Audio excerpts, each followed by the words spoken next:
শাহজাদপুরে ১৪ জন শিক্ষার্থীর বিপরীতে ১১ জন শিক্ষক। ভারপ্রাপ্ত প্রধান শিক্ষক পদে ২ জন দাবিদার। বিস্তারিত জাহিদ হাসানের প্রতিবেদনে। ১৯৯৫ সালে প্রতিষ্ঠিত ঘোরশাল আদর্শ বালিকা উচ্চ বিদ্যালয়। দ্বিতল পাকা ভবন সহ রয়েছে আধা পাকা অবকাঠামো। কাগজে কলমে ৩০০ শিক্ষার্থী থাকলেও সব মিলে উপস্থিত মাত্র ১৪ জন শিক্ষার্থী। এর বিপরীতে ৮ জন শিক্ষক এবং ৩ জন অফিস স্টাফ রয়েছে। এর মধ্যে আবার প্রধান শিক্ষক ভারপ্রাপ্ত পদের দাবিদার ২ জন সহকারী শিক্ষক। ইতোমধ্যেই পূর্বের ভারপ্রাপ্ত প্রধান শিক্ষক আলেয়া খাতুনের চেয়ার টেবিল পাশের ধান খেতে ফেলে দিয়ে মোহাম্মদ আব্দুর রৌফ নামের একজন সহকারী শিক্ষক নিজেকে ভারপ্রাপ্ত প্রধান শিক্ষক দাবি করে নিজের চেয়ার টেবিল নিয়ে বসে পড়েছেন বলে অভিযোগ উঠেছে। নতুন ভারপ্রাপ্ত প্রধান শিক্ষক হিসেবে দাবি করা সহকারী শিক্ষক আব্দুর রৌফের দাবি, পূর্বের ভারপ্রাপ্ত প্রধান শিক্ষক একজন নারী হয় তার সীমাবদ্ধতার কারণেই দাপ্তরিক কাজে অযোগ্য এবং তিনি তার ক্ষমতার অপব্যবহার করে বিদ্যালয়ে নানাভাবে আর্থিক কেলেঙ্কারি করে আসছেন।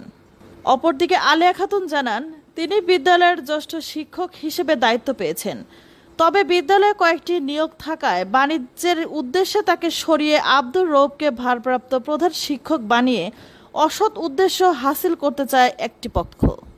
অপরদিকে শাহজাদপুর মাধ্যমিক শিক্ষা অফিস সূত্রে জানা গেছে, কাগজে কলমে ভারপ্রাপ্ত প্রধান শিক্ষক এখনো আলেয়া খাতুন, তবে হাইকোর্টের মাধ্যমে আরেকটি পক্ষ এই পদ করায়ত্ত করার চেষ্টা করছে।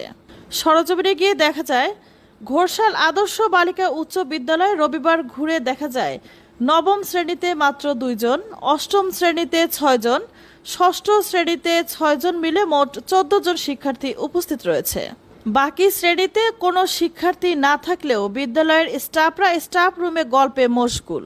এদিকে শিক্ষকরা অফিস কক্ষে বসে বাড়ির জন্য রান্না করে নিয়ে যাওয়ার প্রস্তুতি চলছে।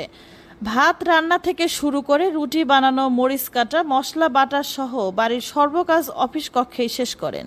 অপরদিকে মাত্র কয়েকজন শিক্ষার্থী ক্লাস টাইমে বাথরুমের সামনে বেঞ্চে বসে সাজগোজ করছে। সাংবাদিকের উপস্থিতি টের পেয়ে দৌড়ে বাথরুমের মধ্যে প্রবেশ করে দরজা আটকে দেয়। সময় মতো ঢং ঢং করে ঘন্টা বাজলেও শ্রেণীকক্ষে যাচ্ছে না কেউ। শিক্ষক স্টাফ রুমে কয়েকজন শিক্ষকের পাশেই আলাদা চেয়ার টেবিল নিয়ে নিজেকে ভারপ্রাপ্ত প্রধান শিক্ষক দাবি করে বসে আছেন মোহাম্মদ আব্দুর রৌফ। কথা হলে তিনি জানান, বিদ্যালয়ের প্রতিষ্ঠাকালীন প্রধান শিক্ষক জিল্লুর রহমান অবসরে যাওয়ার আগে জ্যেষ্ঠতার ভিত্তিতে তার স্ত্রী আলেয়া খাতুনকে দায়িত্ব অর্পণ করে যান। বিদ্যালয়ের একটি পরিত্যক্ত কক্ষে খুঁজে পাওয়া গেল আলেয়া খাতুনকে। তিনি কান্না জড়িত কণ্ঠে সাংবাদিকদের জানান, তার স্বাক্ষরে বিদ্যালয়ের সব কাজ হলেও তার চেয়ার টেবিল পাশের ধান খেতে ফেলে দিয়ে সেখানে নতুন চেয়ার টেবিল নিয়ে বসছেন বিদ্যালয়ের আরেক সহকারী শিক্ষক মোহাম্মদ আব্দুর রৌফ। এমনকি শিক্ষক স্টাফদের কক্ষেও তাকে বসতে দেওয়া হয় না। তিনি অভিযোগ করে বলেন, বিদ্যালয়ে কয়েকজন স্টাফ নিয়োগ হবে অচিরেই। সেই নিয়োগে বাণিজ্য করার অসৎ উদ্দেশ্যেই সম্পূর্ণ স্বেচ্ছাচারীভাবে নিজেকে ভারপ্রাপ্ত প্রধান শিক্ষক দাবি করছেন। ইচ্ছা মতো ম্যানেজিং কমিটি করে নিয়োগের নামে প্রহসন করে অর্থ আত্মসাতের উদ্দেশ্যেই এমন হীন কাজে লিপ্ত হয়েছে বলে অভিযোগ করেন এই শিক্ষক। বিষয়টি নিয়ে কথা হলে মাধ্যমিক শিক্ষা অফিসার SM শাহাদত হোসেন জানান, আলেয়া খাতুন বিদ্যালয়ের প্রধান শিক্ষক হলেও শুনেছেন হাইকোর্টের রায় নিয়ে আব্দুর রৌফ নামের একজন সহকারী শিক্ষক ভারপ্রাপ্ত প্রধান শিক্ষক পদ দাবি করছেন, যদিও তিনি এখন পর্যন্ত রায়ের কপি পাননি। এদিকে ভারপ্রাপ্ত প্রধান শিক্ষকের পদ নিয়ে ঝামেলা শেষ করে বিদ্যালয়ের শিক্ষার মান উন্নয়নে মনোযোগ দেওয়ার দাবি জানান স্থানীয়রা।